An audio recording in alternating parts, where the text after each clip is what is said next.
Price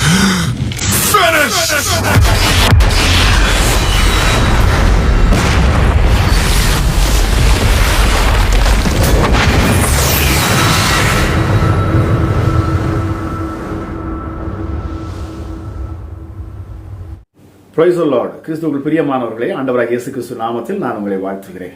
இன்னைக்கு நம்ம ஒரு விஷயத்தை நம்ம பார்க்க போறோம். என்னன்னா, ஆண்டவராகிய இயேசு கிறிஸ்து அவர் தன்னை இந்த பூமியில் அவர் வாழ்ந்த பொழுது தன்னை தேவனுடைய குமாரன் என்று தன்னை அவர் காண்பிக்க அதிகமாக ஒரு பிரயாசப்பட்டார். தன்னை தேவனுடைய குமாரன் என்று அழைக்க வேண்டும் என்று சொல்லி அவர் விருப்பப்பட்டார். ஆனால் அவர்கள் யாரும் அவரை தேவனுடைய குமாரனாக ஏற்றுக்கொள்ளவில்லை. அவரை ஒரு தீர்க்கதரிசியாக பார்த்தார்கள், அவ்வளவுதான். ஒரு சிலரே அவரை தேவனுடைய குமாரன் என்று ஏற்றுக்கொண்டார்கள். அவர்கள் யார் என்று சொன்னால், இயேசுவை அருகில் இருந்து கண்டவர்கள், அவரிடத்திலே அற்புதங்களை பெற்ற ஒரு சிலர், அவரிடத்தில் நெருக்கமாக இருந்தவர்கள் மாத்திரமே இவர் தேவனுடைய குமாரன் என்று சொல்ல முடிந்தது. ஆகவேதான் யோவான் 1:10 சொல்லுகிறது, அவர் இந்த உலகத்தில் இருந்தார், உலகம் அவர் மூலமாக உண்டாயிற்று, உலகமும் அவரை அறியவில்லை, அவர் தமக்கு சொந்தமானதிலே வந்தார், அவருக்கு சொந்தமானவர்களோ அவரை ஏற்றுக்கொள்ளவில்லை. பிரியமானவர்களே, ஆண்டவராகிய இயேசு கிறிஸ்துவை தேவனுடைய குமாரன் என்று முதலாவது பரலோகம் அறிக்கையிட்டது. யாரிடத்திலே? மரியாளிடத்தில் வந்து தேவதூதன் பேசுகிற பொழுது தேவதூதன் சொல்லுகிறான், பரிசுத்த ஆவி உன்மேல் வரும், உன்னதமானவருடைய பலம் உன்மேல் நிழலிடும், ஆதலால் உன்னிடம் பிறக்கும் பரிசுத்தம் உள்ளது தேவனுடைய குமாரன் எனப்படும். பாருங்க, இங்க தேவதூதன் சொல்லுகிறான், உன்னிடத்தில் பிறப்பது தேவனுடைய குமாரன் என்று அழைக்கப்படும் என்று சொல்லி. அடுத்ததாக யோவான் ஸ்நாபகன் இயேசு கிறிஸ்துவை இவர் தேவனுடைய குமாரன் என்று அவன் சாட்சி கொடுக்கிறான். யோவான் 1:49 வாசிப்போம் என்று சொன்னால், நாத்தான்வேல் இயேசு கிறிஸ்துவை நீ தேவனுடைய குமாரனாகிய கிறிஸ்து என்று அவன் சொல்லுகிறான். காரணம், அவனை குறித்து ஆண்டவர் தீர்க்க தரிசனம் சொல்லி இருப்பார். இதை கேட்ட உடனே அவன் பிரமித்து அவன் சொல்லுகிறான், நீ தேவனுடைய குமாரன், நீ இஸ்ரவேலின் ராஜா என்று நாத்தான்வேல் சாட்சி கொடுக்கிறான். ஆனால் ஆண்டவராக இயேசு கிறிஸ்துவ விருப்பம், அவர் யாருக்காக வந்தாரோ, எந்த யூத ஜனங்களுக்காக வந்தாரோ, அவர்கள் இவரை முழுவதுமாக தேவனுடைய குமாரன் என்று அறிக்கை பண்ண வேண்டும், அவர்கள் அறிய வேண்டும் என்பதிலே அவர் அதிக பிரயாசப்பட்டார். ஆனால் அவர்கள் என்ன சொன்னார்கள்? இவன் யோசேப்பின் குமாரன் அல்லவா, இவனுடைய சகோதரர்களும் சகோதரிகளும் நம்மிடத்தில் இருக்கிறார்களே, இவனை நான் நன்கு அறிவேனே என்று சொன்னார்கள். இவன் தேவனால் பிறந்தவன் அல்ல, இவன் ஒரு சாதாரண ஒரு மனுஷன்தான். இயேசு அற்புதங்களை செய்த பொழுது கூட அவர்கள் என்ன சொன்னார்கள்? இவன் பெயல்செபூல் என்கிற பிசாசை கொண்டு இவன் என்ன செய்கிறான்? பிசாசை துரத்துகிறான் என்று சொன்னாங்க. பாருங்க, அவரை ஏற்றுக்கொள்ள அவர்களுக்கு மன விருப்பம் இல்லாதிருந்தது. ஆனால் பாருங்க, அசுத்தாவிகள் அவரை கண்டு அடையாளம் கண்டு கொண்டது. அசுத்தாவிகள் கூட அவரை கண்ட உடனே, நீர் இன்னார் என்று நான் அறிவேன், நீர் தேவனுடைய குமாரனாகிய கிறிஸ்து என்று பிசாசுகளும் அறிக்கையிட்டது. அவரை கண்ட பொழுது பயந்து நடுங்கி அவருடைய பாதத்தின் மேல் வந்து விழுந்து, நீர் தேவனுடைய குமாரன் என்று அவைகள் அறிக்கையிட்டன. காலம் வருவதற்கு முன்பதாகவே எங்களை வேதனைப்படுத்தவா வந்தீர் என்று பிசாசுகள் கதறின. கடைசியாக இயேசு கிறிஸ்து ஆசைப்படுகிறார். என்ன ஆசைப்படுகிறார்? சீஷரிடத்தில் கேட்கிறார், இந்த ஜனங்கள் என்னை குறித்து என்ன பேசுகிறார்கள், என்ன சொல்லிக் கொள்ளுகிறார்கள், என்னை யார் என்று சொல்லுகிறார்கள்? அங்கே அவர்கள் சொன்ன பதில், உங்களை யோவான் ஸ்நாபகன் என்றும் சிலர் உங்களை தீர்க்கதரிசி என்றும் சொல்லுகிறார்கள். இப்பொழுது இயேசு கிறிஸ்து தன்னுடைய கூட இருந்த சீஷரிடத்தில் கேட்கிறார், நீங்கள் என்ன யார் என்று சொல்லுகிறீர்கள்? உடனே பேதுரு சொல்லுகிறான், பாருங்கள், நீர் ஜீவனுள்ள தேவனுடைய குமாரனாகிய கிறிஸ்து என்று சொன்னான். இதை சொன்ன உடனே ஆண்டவராக இயேசு கிறிஸ்து மிகவும் சந்தோஷமானது. உடனே ஆண்டவராக இயேசு கிறிஸ்து சொல்லுகிறார், இதை உனக்கு என் பிதா உனக்கு வெளிப்படுத்தினார், ஆனால் வெளிப்படுத்தினதை நீ சொன்னபடினாலே உனக்கு பரலோகத்தின் திறவுகோலை தருகிறேன் என்று சொன்னார். பாருங்க, அவர் தேவனுடைய குமாரன் என்று சொன்ன உடனே இயேசு கிறிஸ்துக்கு அவ்வளோ ஒரு சந்தோஷம். உடனே அவனுக்கு ஒரு கிஃப்ட் கொடுக்கிறார். அந்த இடத்துல பாருங்க, பரலோகத்தின் திறவுகோலை நான் உனக்கு தருவேன் என்று சொன்னார். ஆண்டவராக இயேசு கிறிஸ்துவின் குற்றம் சாட்டுகிற பொழுது யூதர்கள் என்ன சொல்லி குற்றம் சாட்டினார்கள்? 2 பிரதான குற்றத்தை சொன்னாங்க. இதுதான் இவரை நாங்கள் கொலை செய்வதற்கு மிக முக்கியமான காரணம் என்று சொன்னாங்க. ஒன்று, இவன் தன்னை தேவனுடைய குமாரன் என்று சொல்லுகிறான். 2வது, இந்த தேவாலயத்தை இடித்து போடுங்கள், நான் 3 நாளைக்குள்ள நான் இதை கட்டுவேன் என்று சொல்லுகிறான்.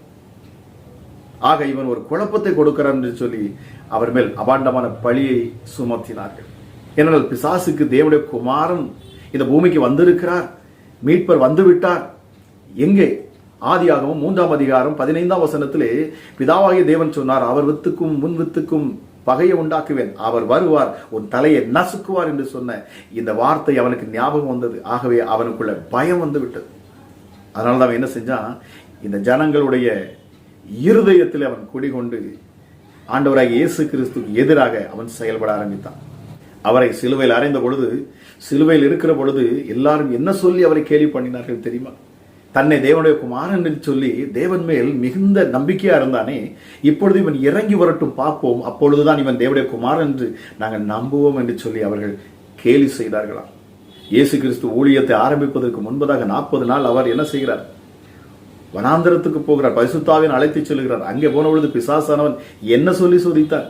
நீர் தேவனுடைய குமாரனே ஆனால் இந்த கல்லுகளை அப்பமாக மாற்றும், நீர் தேவனுடைய குமாரனே ஆனால் இங்கிருந்து குதியும். பாருங்க, அவன் தேவனுடைய குமாரன் என்று சொல்லப்பட்டதுனாலே அவனுக்குள்ள பயம் வர ஆரம்பித்தது.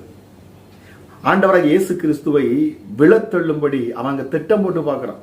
எப்படி ஆதாம் ஏவாள் விழுந்து போனார்களோ அதுபோல இவரும் நம்மிடத்தில் சிக்குவார் நினைச்சான்.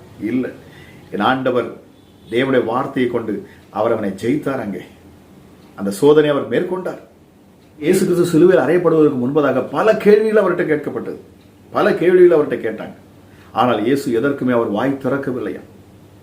ஆனால் பிலாத்து ஒரு கேள்வியை கேட்கிறார், நீ தேவனுடைய குமாரன் என்று நீ சொல்லிக்கிறியே, இந்த குற்றச்சாட்டை உண்மையில் வைக்கிறார்களே, நீ தேவனுடைய குமாரன் தானா? அதற்கு மட்டும் என் இயேசு வாயை திறந்து சொன்னார், ஆம், நீ சொல்லுகிறபடி நான் தேவனுடைய குமாரன் என்றார். பாருங்க, அவர் அதில் அவ்வளவு உறுதியா இருந்தார். தன்னை தேவனுடைய குமாரன் என்பதிலே அவர் மிக உறுதியாக நின்றார். அதை வெளிப்படுத்தும்படி அதிலே அவர் சற்று வெட்கப்படவில்லை. தன்னை தேவனுடைய குமாரன் என்று சொல்வதிலே அவர் வைராக்கியம் பாராட்டினார், அதை மேன்மையாக எண்ணினார். ஆகவேதான் 1 யோவான் 4:15 எடுத்து வாசித்து பாருங்கள். இயேசுவானவர் தேவனுடைய குமாரன் என்று அறிக்கை பண்ணுகிறவன் எவனோ அவனில் தேவன் நிலைத்திருக்கிறார், அவனும் தேவனில் நிலைத்திருக்கிறான். ஆண்டவராகிய இயேசு கிறிஸ்துவை நாம் விசுவாசித்து அறிக்கை பண்ண வேண்டுமாம், இவர் தேவனுடைய குமாரன் என்று. அப்படி சொல்லுகிற பொழுதுதான் தேவன் நம்மிடத்தில் நிலைத்திருப்பார், அவர் நம்மோடு வாசம் பண்ணுவார். இந்த இயேசு கிறிஸ்துவை நாம் விசுவாசித்து நாம் அறிக்கை செய்கிற பொழுது இவர் தேவனுடைய குமாரன் என்று சொல்லி, எல்லாவற்றிற்கும் மேலாக இன்று நாம் ஒன்றை சொல்ல வேண்டியிருக்கிறது, அதுதான் நானும் தேவனுடைய குமாரன் என்பதை நீங்களும் சொல்ல வேண்டுமாம் பிரியமானவர்களே. நானும் தேவனுடைய குமாரன். ஏனென்றால் அந்த அதிகாரத்தை அவர் நமக்கு வாங்கி தந்து விட்டார். குமாரன் என்கிற அதிகாரத்தை நமக்கு வாங்கி தந்திருக்கிறார். நம்முடைய பிள்ளைகள் என்கிற அதிகாரத்தை இயேசு கிறிஸ்து வாங்கி தந்திருக்கிறார்.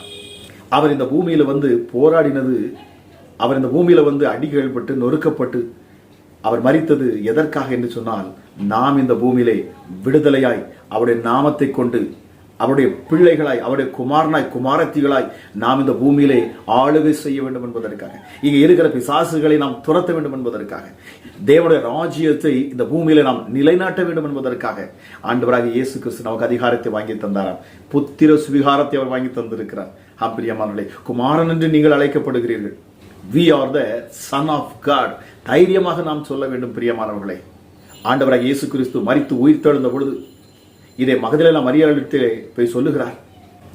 மகதலேனா மரியாள், நீ என்னை தொடாதே, நான் மகிமையின் ரூபத்தில் இருக்கிறேன், மகிமையின் சரீரத்தில் இருக்கிறேன், நீ என்னை தொடாதே, நான் பிதாவினிடத்திற்கு போக வேண்டியிருக்கிறது. அதை எப்படி சொன்னார் தெரியுமா? என் பிதாவினிடத்திற்கும் உங்கள் பிதாவினிடத்திற்கும், என் தேவனிடத்திற்கும் உங்கள் தேவனிடத்திற்கும். இப்பொழுது ஆண்டவராக இயேசு கிறிஸ்து அதை அப்படியே மாற்றினார் பாருங்க. இனி என்னுடைய தேவன், நான் எங்க என் தேவன் சொன்னோம், இனி நீங்க சொல்லணும் என் தேவன் என்று சொல்லி. நான் என் பிதா என்று நான் சொன்னேனோ அதை இப்பொழுது நீங்கள் சொல்ல வேண்டும், அவர் என்னுடைய பிதா என்று சொல்லி. ஆகவேதான் வேதம் சொல்லுகிறது பாருங்க, தைரியமாய் இப்பொழுது நாம் கிருபாசன தண்டையில் சேர்ந்து அப்பா பிதாவே என்று கூப்பிடக்கூடிய புத்திர சுவிகாரத்தை அவர் வாங்கி தந்தாராம். பிரியமானவர்களே, இப்பொழுது நாம் இந்த பூமியிலே அவருடைய குமாரனாக இருக்கிறோம். இயேசு எப்படிப்பட்ட அற்புத அடையாளங்களை செய்தாரோ அதுபோல நாமும் இந்த பூமியிலே அற்புத அடையாளங்களை நாம் செய்ய முடியுமா? ஆகவே ஆண்டவரை இயேசு கிறிஸ்து சொன்னார் பாருங்கள், என்னை விசுவாசிக்கிறவன் நான் செய்கிற கிரியைகளையும் செய்வான், அதை காட்டிலும் மேலானதை செய்வான். காரணம், நாம் இந்த பூமியிலே இப்பொழுது தேவனுடைய குமாரர்களும் குமாரத்திகளுமாக இருக்கிறோம். பிரியமானவர்களே, இந்த பரிசுத்த ஆவியானவரும் அதற்காக தான் கொடுக்கப்பட்டிருக்கிறார் உங்களுக்கு. இந்த பரிசுத்த ஆவியானவர் என்ன சொல்லுவாரா நமக்குள்ள இருந்து? நீ தேவனுடைய குமாரன், நீ தேவனுடைய பிள்ளை என்று அவர் நம்மோடு கூட இருந்து அவர் சாட்சி கொடுப்பார். நாம் சோர்ந்து போகிற பொழுதெல்லாம் அவர் நம்மை பலப்படுத்துகிற பொழுது அவர் சொல்லக்கூடிய வார்த்தை, நீ தேவனுடைய குமாரன், நீ பயப்படாதே, இந்த வியாதி உன்னை நெருங்காது, நீ தேவனுடைய பிள்ளை, ஆக பிசாசு உன்னை ஒன்றும் செய்யாது, நீ தைரியமா எதிர்த்து நில்லு, நீ தேவனுடைய பிள்ளை, நீ தேவனுடைய குமாரன். நமக்குள்ளிருந்து ஆவியானவர் சொல்லிக் கொண்டே இருப்பார். ரோமர் 8:16 எடுத்து வாசித்து பாருங்க. நாம் தேவனுடைய பிள்ளைகளாக இருக்கிறோம் என்று சொல்லி ஆவியானவர் தாமே நம்முடைய ஆவியோடு கூட இணைந்து அவர் சொல்லுவார், நீ தேவனுடைய பிள்ளை, நீ தேவனுடைய குமாரன், நீ தேவனுடைய குமாரத்தி என்று சொல்லி. ஆக இதை கேட்டுக்கொண்டிருக்கிற நீங்கள் யாராக இருந்தாலும் சரி, தைரியமா இருங்கள், விசுவாசத்தோடு இருங்கள், நம்பிக்கையோடு இருங்கள். நீங்கள் தேவனுடைய குமாரர்களும் குமாரத்திகளுமாக இருக்கிறீர்கள். ஆக தேவன் நமக்கு அதிகாரத்தை கொடுத்திருக்கிறார் என்பதை விசுவாசியுங்கள். இப்பொழுது பிசாசை எதிர்த்து நில்லுங்கள், அவன் உங்களை கண்டு ஓடி போவான். வியாதியை பார்த்து பேசுங்கள், வியாதி உங்களை விட்டு விலகி போகும். தரித்திரத்தை பார்த்து பேசுங்கள், தரித்திரம் உங்களை விட்டு விலகி போகும். உங்கள் கரங்களினாலே என் தேவன் அதிசயங்களையும் அற்புதங்களையும் நடத்துவார் என்பதை விசுவாசியுங்கள். இந்த செய்தியை கேட்ட உங்கள் ஒவ்வொருவரையும் கர்த்தர் உங்களை ஆசீர்வதித்து உங்களை தேவனுடைய பிள்ளை, தேவனுடைய குமாரன் என்கிற உறுதிப்பாட்டிலே உங்களை நிலைநிறுத்தி உங்களை கொண்டு பெரிய காரியங்களை செய்வாராக என்று சொல்லி உங்களை ஆசீர்வதிக்கிறேன். God bless you.